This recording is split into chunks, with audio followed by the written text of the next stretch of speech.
Hello and good evening. मैं सुनील कृष्णा आज चहल academy पर आप लोगों के लिए लेकर आया हूं एंशिएंट हिस्ट्री खत्म करने के बाद मिडाइवल हिस्ट्री, जो कि उत्तर प्रदेश को सेंटर में ध्यान में रखते हुए बनाई गई है। याद रखिएगा, पिछली क्लासेस में हम लोगों ने अभी तक देखा कि किस तरीके से उत्तर प्रदेश का महत्व महाभारत और रामायण में भी है, उत्तर प्रदेश का महत्व इंडस वैली सिविलाइजेशन में भी है, कैसे कन्नौज एक बहुत इंपॉर्टेंट सेक्शन बना।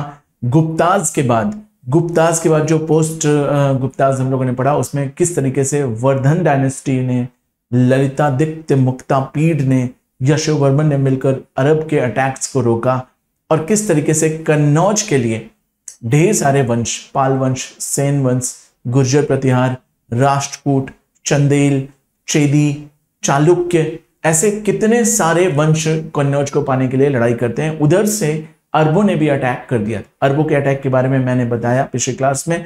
जैसा कि आप लोगों ने देखा कि उस समय में इस्लाम का डेवलपमेंट हो चुका था 6वीं शताब्दी में।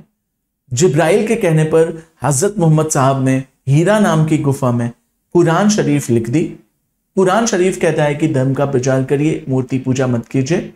और हमारे हजरत मोहम्मद साहब ने इसी प्रचार प्रसार के लिए मक्का से मदीना की तरफ यात्रा करी, जिसका नाम हमने हिजरत संवत दिया।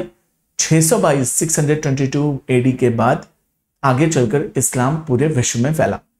भारत में इस्लाम 712 ईस्वी में प्रवेश करता है, जिसमें मोहम्मद बिन कासिम जैसा छोटा लड़का भारत में आकर तबाही मचाता है और इस्लाम का नारा लगाता। सबसे पहली बार जजिया कर इसने लगाया। इसके आने पर हमारे देश में सबसे पहली बार जौहर देखने को मिलता है। कहते हैं कि इसने भारत में अरब का एक बड़ा अच्छा जो है वो एस्टैब्लिशमेंट किया, लेकिन कुछ समय के लिए ये फिर वापस अपने देश चला जाता है। आइए हम अपनी क्लास यहीं से मिडाइवल हिस्ट्री से शुरू करते हैं कि अब उत्तर प्रदेश का मिडाइवल हिस्ट्री में क्या महत्व है।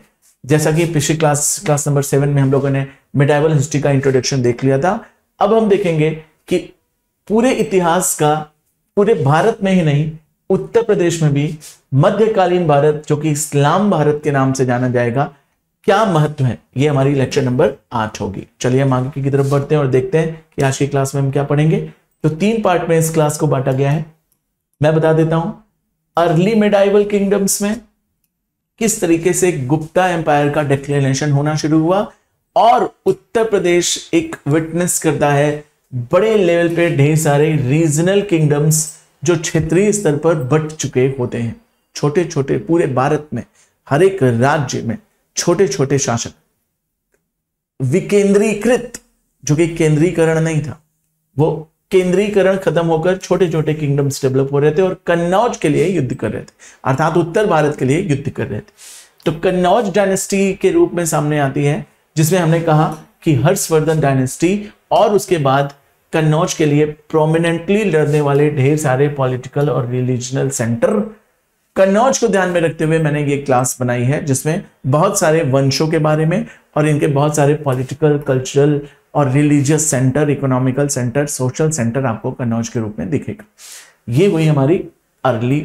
अब आएंगे, हम पढ़ेंगे कि कैसे दिल्ली सल्तनत का विकास हुआ और किस तरीके से अरब आकर यहां पर टिक जाते हैं। और तीसरे लेवल पे हम पढ़ेंगे कि मुगल्स कौन थे, मुगलों के समय में उत्तर प्रदेश का क्या महत्व था, उत्तर प्रदेश का मुस्लिम के आने से पहले, मुस्लिमों के आने के बाद दिल्ली सल्तनत में उत्तर प्रदेश का क्या महत्व रहा, और मुगलों के आने के समय में उत्तर प्रदेश का क्या महत्व रहा। ये हमारी पूरी की पूरी मिडाइवल हिस्ट्री 3 पार्ट्स में बटी हुई। याद रखिएगा, जैसे ही मुगल्स खत्म होते हैं हमारी मॉडर्न हिस्ट्री शुरू हो जाती है।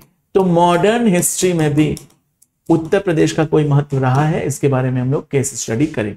तो आइए सबसे पहले हम शुरू करते हैं मिडाइवल किंगडम। दूसरा पार्ट हमारा होगा किस तरीके से दिल्ली सल्तनत का विकास होता है और जो मुस्लिम इन्वेजन होता है, कैसे मोहम्मद गोरी, कैसे महमूद गजनवी और कैसे गोरी अपने सुल्तानों को छोड़कर चले जाते हैं, और यही सुल्तान यहां पर रहकर क्या बनाते हैं, बहुत बड़े लेवल पर दिल्ली सल्तनत का विस्तार करते हैं, जो हमारे लिए काफी अच्छा भी है। इन्होंने हमें आर्किटेक्चर दिया, इन्होंने हमें एक नया आर्ट एंड कल्चर दिया, इन्होंने हमें अच्छी स्क्रिप्ट दी, इन्हीं की वजह से हमारा एजुकेशन में भी बदलाव आया। तो अच्छा और बुरा, प्रॉज एंड कॉन्स, दोनों पहलुओं को ध्यान में रखते हुए हम पढ़ेंगे कि दिल्ली सल्तनत उत्तर प्रदेश को क्या क्या सिखाता। कहते हैं आगरा जो उत्तर प्रदेश में स्थित है, जौनपुर जो उत्तर प्रदेश में स्थित है, ऐसे न जाने कितने एडमिनिस्ट्रेटिव शहर, कितने सारे ऐसे शहर हमारे मुस्लिम साम्राज्य के लोगों ने आए और यहां पर बनाकर हमें दिया। तो उत्तर प्रदेश में स्थित ऐसे जितने भी जिले हैं, बहुत सारे जिले मुस्लिमों के द्वारा बनाए गए, इसलिए ये बहुत इंपॉर्टेंट चीज हो जाती है। और उत्तर प्रदेश का ताजमहल, जौनपुर का जो है वो शाही पुल, और ऐसे आप पढ़ोगे तो उत्तर प्रदेश के अंदर न जाने कितने आर्ट एंड कल्चर की चीजें जो है उत्तर प्रदेश में मुस्लिम शासक जो आते हैं वो देकर जाते हैं। और ये केवल दिल्ली सल्तनत ही नहीं, मुगलों के समय में भी, मुगल एम्पायर के समय में भी उत्तर प्रदेश एक बहुत ही सारी चीजों को विटनेस करता है। कहते हैं कि इसकी इतिहास बहुत ही सिग्निफिकेंट होती है। बाबर जो है जब भारत में आता है और पानीपत का पहला युद्ध जो लड़ता है, वो भी अगर हम बात करें तो पानीपत का पहला युद्ध उत्तर प्रदेश के वेस्टर्न वाले पोर्शन को कवर अप करता है। यहीं से शुरू हो जाता है मुगल एम्पायर। कहते हैं कि उत्तर प्रदेश के हर्ट में ही पूरा का पूरा मुगल साम्राज्य जिंदा रहता है। आगे चलेंगे, देखेंगे आगरा बहुत प्रोमिनेंट सिटी बन जाती है। आगे चलकर मुगलों की कैपिटल के रूप में भी आगरा आपको देखने को मिल जाएगी।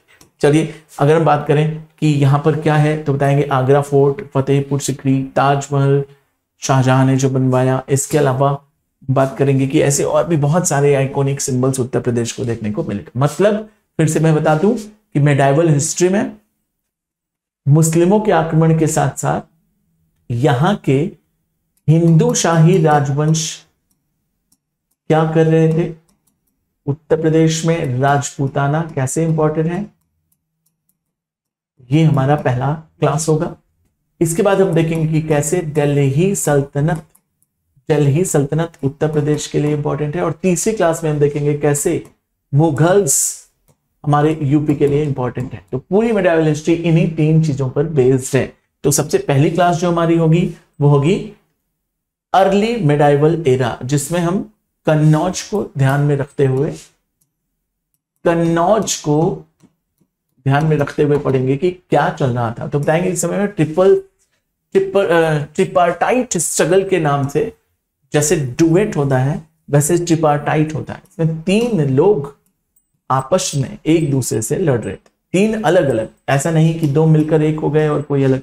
तो इसीलिए इसका नाम ट्रिपार्टाइट स्ट्रगल कहा गया। और किस चीज के लिए लड़ रहे थे, तो जैसा कि मैंने कहा राष्ट्रकूट, गुर्जर प्रतिहार और पाल सेन, ये तीन लोग मुख्य रूप से कन्नौज के लिए लड़ रहे थे। और इसी समय के बाद ही गजनवी, गोरी, दिल्ली सल्तनत और मुगल का साम्राज्य विस्तार होता है। चलिए आइए शुरू करते हैं, देखते हैं कि आखिर ये ट्रिपार्टाइट संघर्ष है क्या।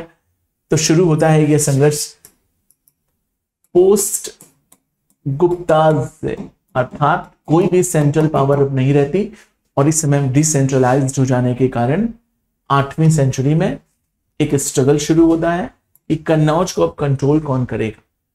क्योंकि कन्नौज हर्षवर्धन का सेंटर रहा, लेकिन हर्षवर्धन के पतन के पश्चात वहां के शासक तीन मेजर एम्पायर इंडिया के जो बड़े फेमस थे, पाल बंगाल के, प्रतिहार जो है ये गुजरात के, और राष्ट्रकूट नीचे महाराष्ट्र वाले सेक्शन। पाल लोग कहां के बताए मैंने, बंगाल के, पाल और सेन। प्रतिहार लोग जो थे वो गुज्जरों के साथ मिलकर, गुज्जर से ही गुजरात बना है, और राष्ट्रकूट लोग जो हैं वो महाराष्ट्र वाले सेक्शन में मिले थे। अगर आप भारत के संदर्भ में उत्तर प्रदेश को ध्यान में रखते हुए, अगर मैं अच्छा मैप बनाऊं तो भारत के संदर्भ में उत्तर प्रदेश को ध्यान में रखते हुए इसको पढ़ेंगे, तब आपको समझ आएगा मैप के माध्यम से। ये है उत्तर प्रदेश, तो यहां पर है बंगाल के पाल, ये है महाराष्ट्र, राष्ट्रकूट, और ये वाला पोर्शन है गुजरात का, जो है गुज्जर और प्रतिहार लोग। क्योंकि ये सेमी एरिड जोन है, उपजाऊ कम है, क्योंकि महाराष्ट्र सेक्शन है, ये भी सेमी एरिड जोन है, उपजाऊ कम है। बंगाल के पाल जानते थे कि इधर से इन्वेजन होगा, इधर को रोकने के लिए पहले कन्नौज चाहिए, और सारी उपजाऊ चीजें कहां पर मिलेंगी आपको? कन्नौज पे मिलेंगी। और इस तरीके से केवल इसको जीतने के लिए बफर स्टेट के नाम से जाना जाने लगा उस समय उत्तर प्रदेश, और इसी को जीतने के लिए यही त्रिपार्टाइट वॉर होता है। पाल, गुर्जर प्रतिहार और राष्ट्रकूट, अर्थात 3 राज्यों के बीच में उत्तर प्रदेश को लेकर युद्ध होता है, और इसीलिए ये एक इंपॉर्टेंट सेक्शन बन जाता है। ये मेंस में भी आता है और आपके प्री में भी ये मेंशन किया होता है। चलिए आइए देखें कि ये ट्रिपार्टाइट कैसे बढ़ता गया। तो वो 3 नाम और राज्य के साथ आपको याद होने चाहिए, और उत्तर प्रदेश की सिचुएशन भी ध्यान रखिए। पाल, प्रतिहार और राष्ट्रकूट। कहते हैं पाल लोग जो है ईस्टर्न पार्ट अर्थात बंगाल में शासन करते थे। प्रतिहार लोग जो थे वेस्टर्न इंडिया अर्थात कहां पर? तो बताएंगे कि सर ये गुजरात में काम करते थे, अवंती जालौर वाले सेक्शन में। और अगर हम बात करें कि राष्ट्रकूट कहां होते थे, तो बताएंगे कि सर राष्ट्रकूट जो होते थे वो दक्कन अर्थात महाराष्ट्र वाले सेक्शन में काम करते। और जैसा कि मैंने सिचुएशन दिखाई कि उत्तर प्रदेश की सिचुएशन के अकॉर्डिंग ही कन्नौज को जीतने के लिए एक वॉर होना शुरू। तो यही स्ट्रगल जो हुआ 3 लोगों के बीच में, ये 3 डायनेस्टीज के बीच में जो कंसिडर किया गया, इसी को ट्रिपार्टाइट कंसिडर किया गया। ट्रिपार्टाइट कॉन्फ्लिक्ट, जिसको हम इंडियन हिस्ट्री में बहुत इंपॉर्टेंट मानते हैं, कन्नौज की इंपॉर्टेंस ही अपने आप को बढ़ा लेती है। चलिए अगर हम इंडिया की बात करें तो हुआ क्या? तो कहते हैं कि राष्ट्रकूट पावर का डिक्लिनेशन हो गया, ठीक है, पाल भी खत्म हो गई। तो by the end of the tripartite conflict Pratihara लोग जीते, और लास्ट में क्या हुआ? उन्होंने सेंट्रल इंडिया पे रूल किया, अर्थात राष्ट्रकूट जो कि महाराष्ट्र वाले थे वो हारे, बंगाल के जो थे पाल वो हारे। अब तीसरी शक्ति जो थी वो थी गुज्जर और प्रतिहार। प्रतिहारा लोग जीतते हैं, और यही कन्नौज अर्थात सेंट्रल इंडिया, कन्नौज ही नहीं, कन्नौज मतलब क्या? पूरा का पूरा उत्तर प्रदेश के साथ पूरा का पूरा नॉर्थ सेंट्रल इंडिया जीत जाते हैं, और यहां पर इनका सबसे पहला वंश स्थापित होता है। आइए चलिए शुरू करते हैं। गुज्जर लोग जो थे वो कौन थे, इनके बारे में जान लें। कहते हैं कि गुज्जर प्रतिहार ही पहले आदमी थे जो उत्तर प्रदेश के उज्जैन में रूल शुरू करते हैं, और आगे चलकर कन्नौज तक एक्सटेंड करते हुए अपना पूरी सेंचुरी तक अपना पूरा शासन बढ़ा लेते। इसी के समय का एक राजा था, इसका नाम था नागभट्ट, नागभट्ट सेकंड। कहते हैं ये बहुत प्रोमिनेंट लीडर हुआ करता था। कहते हैं इसने बहुत ही मतलब कम समय के अंदर प्रतिहार लोगों का बहुत ही इंपॉर्टेंट, राष्ट्रकूट और पालों का बहुत इंपॉर्टेंट युद्ध था, जिसमें सबसे बड़ा रोल कहते हैं नागभट्ट का। He invaded the Indo Gangetic plain and captured Kannauj from the local Chakrayudha, who was the protector of the Pala ruler Dharmapala. ये धर्मपाल वही हैं जिन्होंने एक बहुत ही अच्छा काम किया है। पता करिएगा होमवर्क में आखिर धर्मपाल को क्यों हम लोग इतना फेमस मानते हैं, ठीक है, पढ़िएगा, डिटेल जानिएगा। कहते हैं ये वॉर उतना इंपॉर्टेंट नहीं है जितना इंपॉर्टेंट उत्तर प्रदेश के लिए ये वॉर है। इसी वजह से किस तरीके से किसने किसको हराया, ये एक इंपॉर्टेंट क्रिएशन हो जाती है। इसको पढ़िए और देखिए कि किस तरीके से प्रतिहारों ने राष्ट्रकूटों को, पालों को हराया। With the power of the Rashtrakutas weakening, Nagabhata second became the most powerful ruler of the northern India and established the new capital eight Kannauj, जो कि गुज्जर प्रतिहार का शासक था नागभट्ट।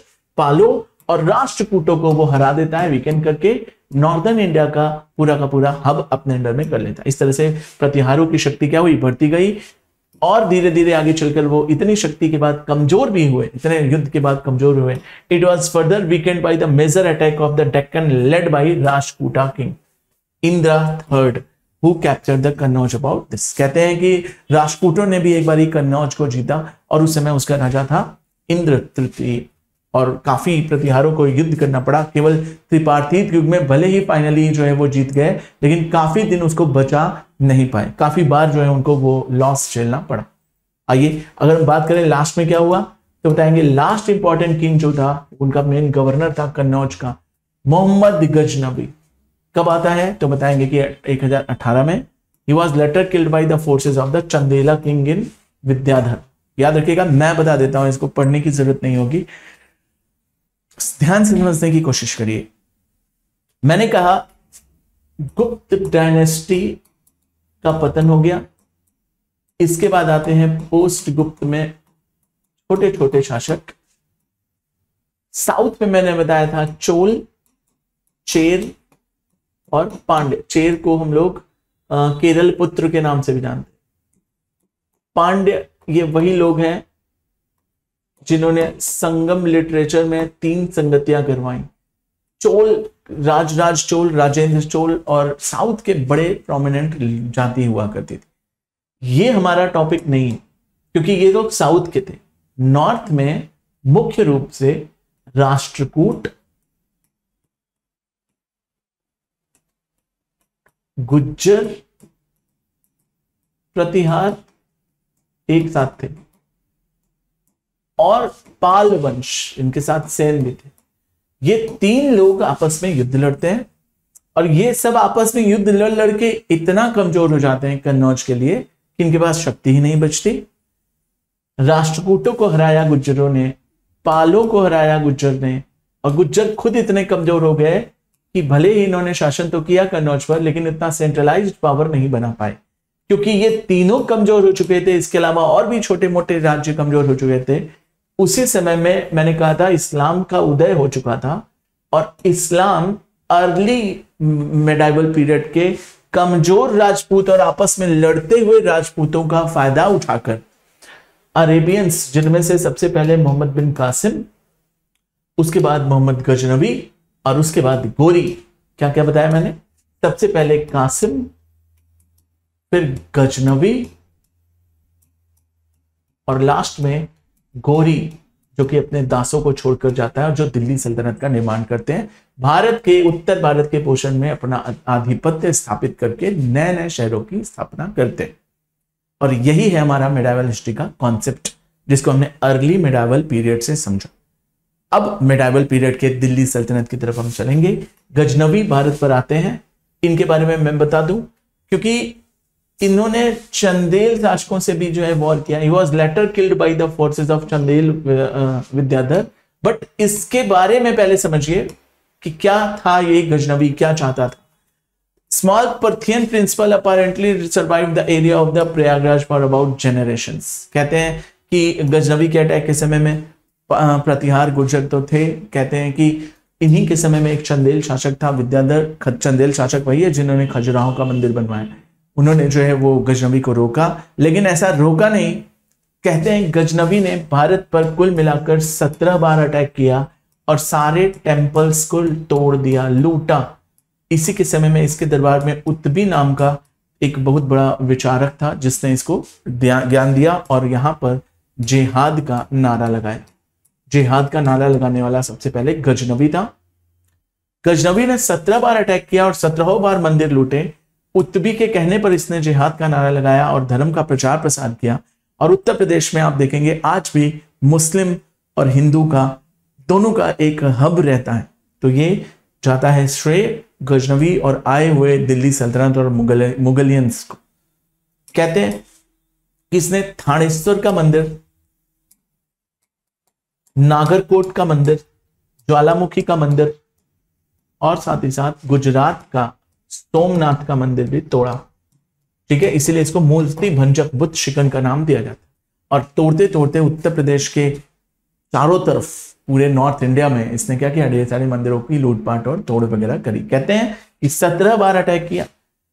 1000 ईस्वी से लेकर 1028-27 तक इसने 17 बार अटैक किया। 17वां जो अटैक था इसका जाटों के विरुद्ध था।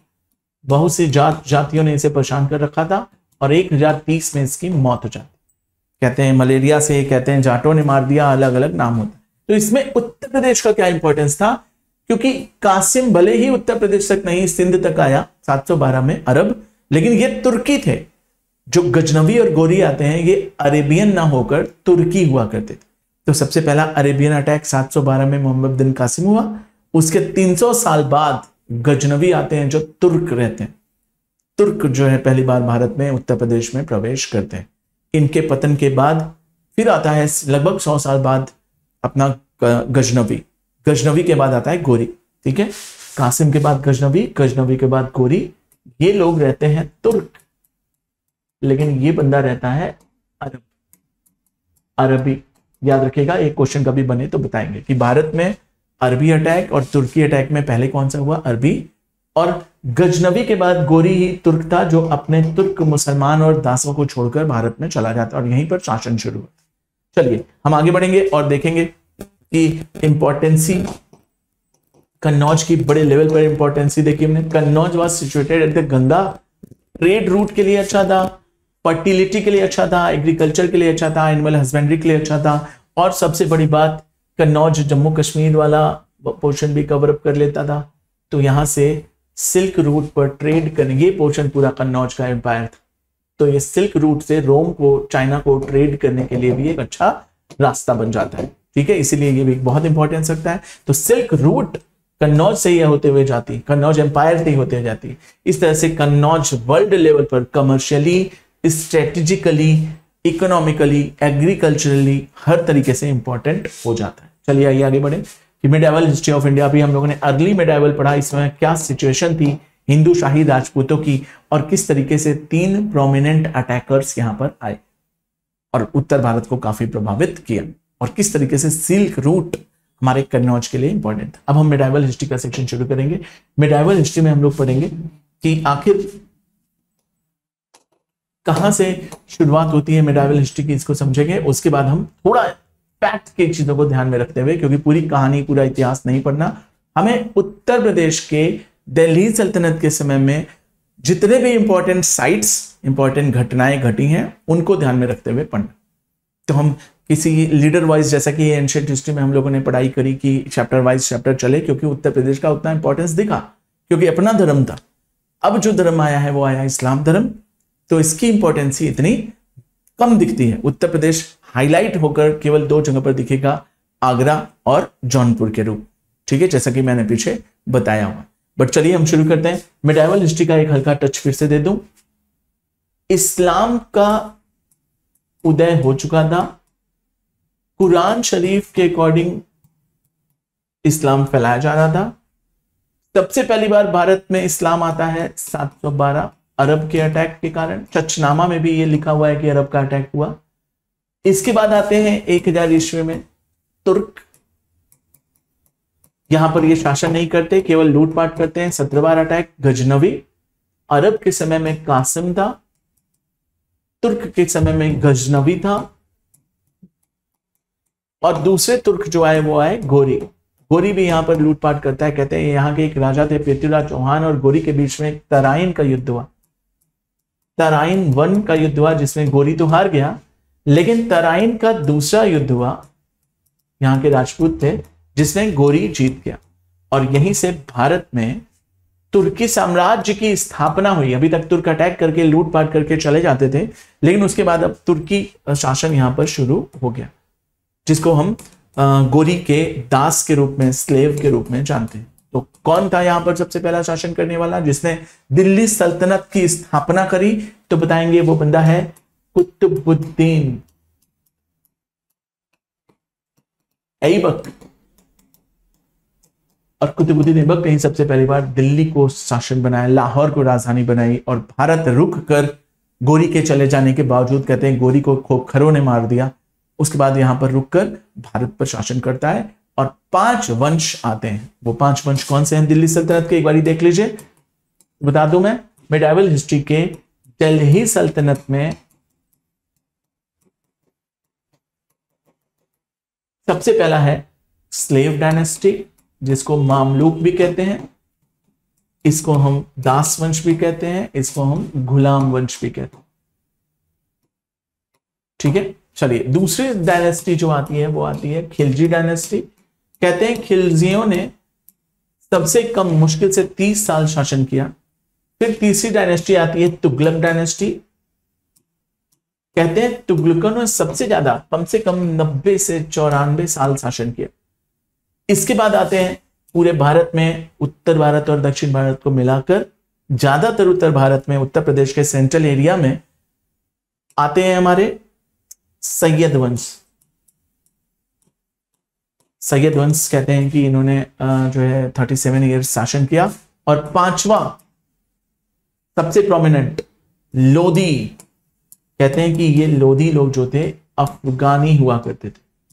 तो हमें अभी तक क्रम से देखें तो उत्तर प्रदेश के क्षेत्र में सबसे पहले अरब का अटैक और प्रभाव दिखा, फिर तुर्क का प्रभाव दिखा, और दिल्ली सल्तनत की आखिरी डायनेस्टी लोधी जो है ये अफगानी लोग देखने को मिलते। तो ये तीन वंश का उत्तर प्रदेश के कल्चर, उत्तर प्रदेश के सिविलाइजेशन, उत्तर प्रदेश के education, art, religion, social life और इसकी एडमिनिस्ट्रेशन पूरी की पूरी डिपेंड होती है। और कितने सारे सिटीज एंड शहर डेवलप हुए, कितनी सारी जो है वो चीजें, आर्किटेक्चर डेवलप हुई, साइंस एंड टेक बदला। तो ये सारी चीजें ही हमें ध्यान में रखते हुए उत्तर प्रदेश का मेडावल हिस्ट्री को ध्यान में रखते हुए ये लेक्चर आगे करना है।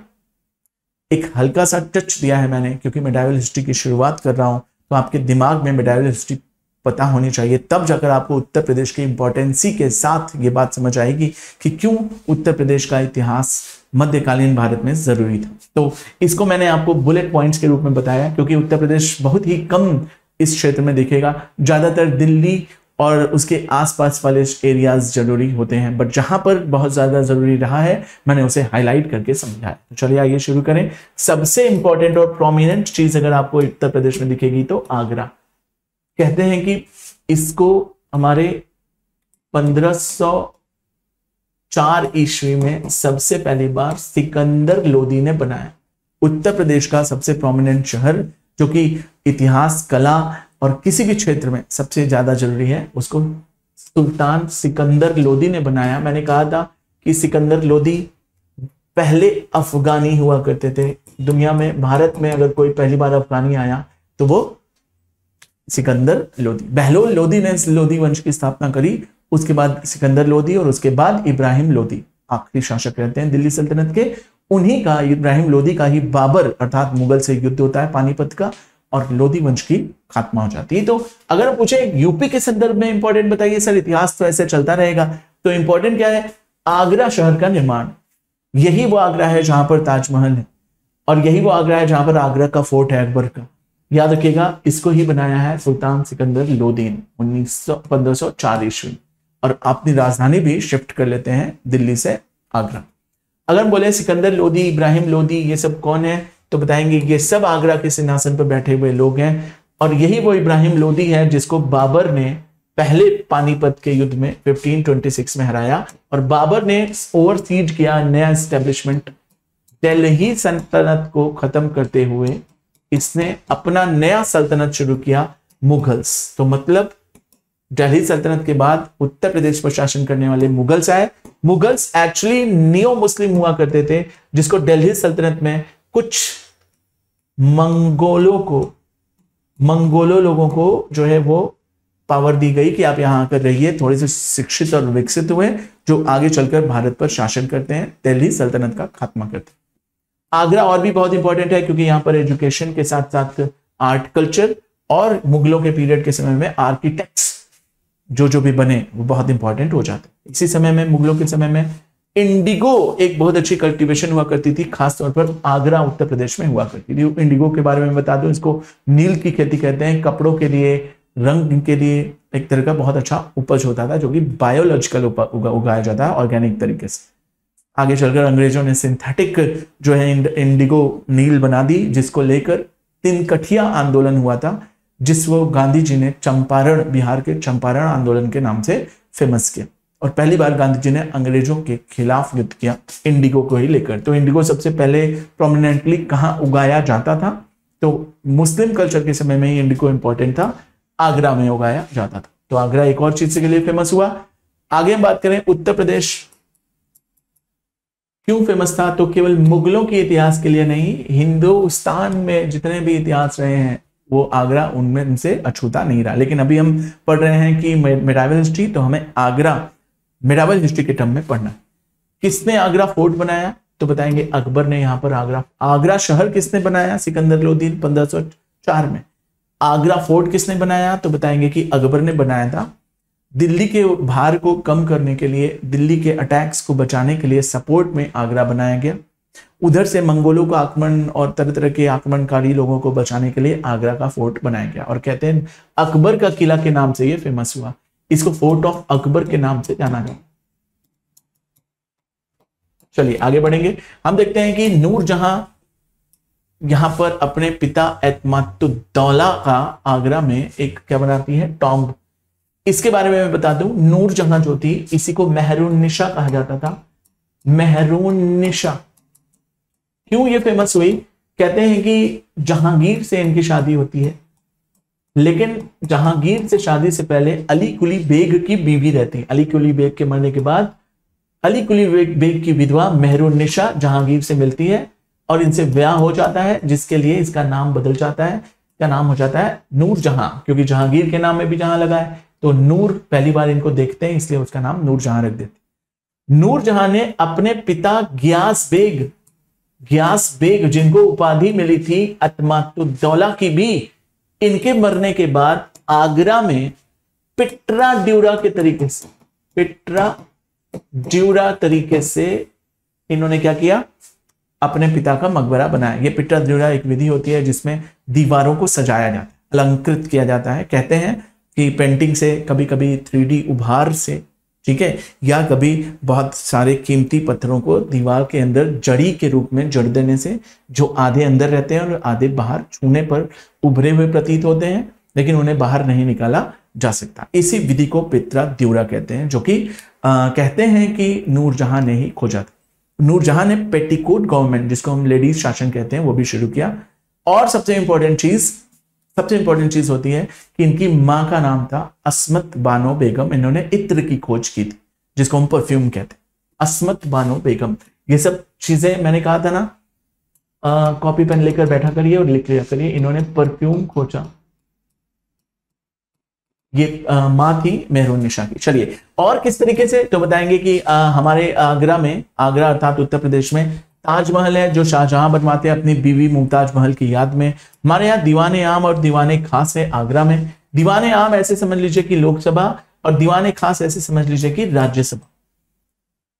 मतलब आम लोगों के लिए एक असेंबली है, उसको हम दीवाने आम बोलते हैं। खास लोगों की, जो कि थिंक टैंक है, देश कैसे चलाएं, एडमिनिस्ट्रेशन कैसे चलाएं, यहां पर लोग बैठते थे और आम जनता भी आती थी, अपना राय देती थी। डेमोक्रेसी, रिपब्लिक, और एक बड़े लेवल पर assembly of the people, so that they can share their thoughts. एक फोरम, एक कांग्रीगेशन, एक ग्रुप, एक जेंट्री बैठनी शुरू करी।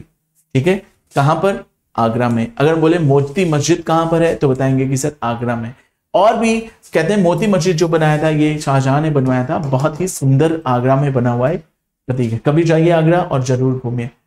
अगर पूछे आगरा का और भी कोई प्रोमिनेंट जगह बहुत इंपॉर्टेंट रहा हो, तो बताएंगे इन 12th सेंचुरी तक कुतुबुद्दीन ऐबक ने, ठीक है, एक जलालुद डिस्ट्रिक्ट में क्या पकड़ा, दिल्ली सल्तनत में कालपी को पकड़ा।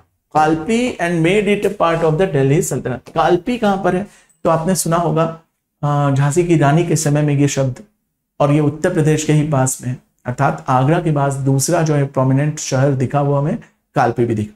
किसने उस पर शासन किया? तो बताएंगे कि कुतुबुद्दीन ऐबक जब पहली बार आया था, तो इसने कालपी को जालौन के नाम से जो जाना जाता है, अभी उत्तर प्रदेश का ही पार्ट है, दिल्ली सल्तनत को अपने में मिलाया। 1 नंबर का क्वेश्चन है, मोस्ट इंपॉर्टेंट है, डबल स्टार बना लीजिए। अकबर के नौरत्न जो बीरबल थे, टोडरमल थे, ये सब भी कहां से थे? उत्तर प्रदेश से थे। बीरबल का नाम महेश दास हुआ करता, महेश दास उत्तर प्रदेश के ही प्रोमिनेंट थे। कहते हैं कि अकबर के दरबार के बड़े प्रोमिनेंट थिंकर थे, थिंक टैंक थे, इनको जेस्टर के नाम से जाना जाता। और ये अकबर के दरबार के 9 रत्नों में से दोनों लोग एक थे। देखिए उत्तर प्रदेश के 2 रत्न आपको अकबर के दरबार में मिल जाएंगे, जो पूरा का पूरा एडमिनिस्ट्रेशन संभालते थे। ये वही टोडरमल है जिन्होंने दहशाला पद्धति शुरुआत करी और पूरा का पूरा रेवेन्यू और फाइनेंस इनका पूरा संभाल कर अकबर को महान बना दिया। उत्तर प्रदेश की सोच थी, आईएएस भी उत्तर प्रदेश से, पीसीएस भी उत्तर प्रदेश से, उत्तर प्रदेश के बॉर्डर से ही निकलते हैं। ये प्रतीक है, ये उस समय का एग्जाम्पल है, एक माइलस्टोन है कि देखिए उस समय में भी ऐसे लोग हुआ करते थे। बीरबल की बात करें तो बीरबल कालपी से बिलोंग करते थे। बीरबल रंग महल में भी रहे। बीरबल का रंग महल यहाँ जो मिला है काफी फेमस है। कहते हैं कि मुगल मिंट जो मिला है वो भी यहां पर ही आपको कालपी के पास में उत्तर प्रदेश में मिल जाएगा। एक दो इंपॉर्टेंट क्वेश्चन और अगली क्लास में हम लोग जौनपुर से कहानी शुरू करेंगे। और जौनपुर ही नहीं, जौनपुर के अलावा झांसी, शाहजहां ने जो आगरा से दिल्ली कैपिटल शिफ्ट करी, वो लखनऊ के बारे में डिटेल पता करेंगे। और साथ ही साथ अटाला मस्जिद क्यों फेमस है, जामा मस्जिद कहाँ है, और भी ऐसे ढेर सारी चीजों को प्रोमिनेंटली स्टडी करते हुए हम अपनी क्लास लेकर चलेंगे। तो आज के लिए इतना सफिशिएंट है।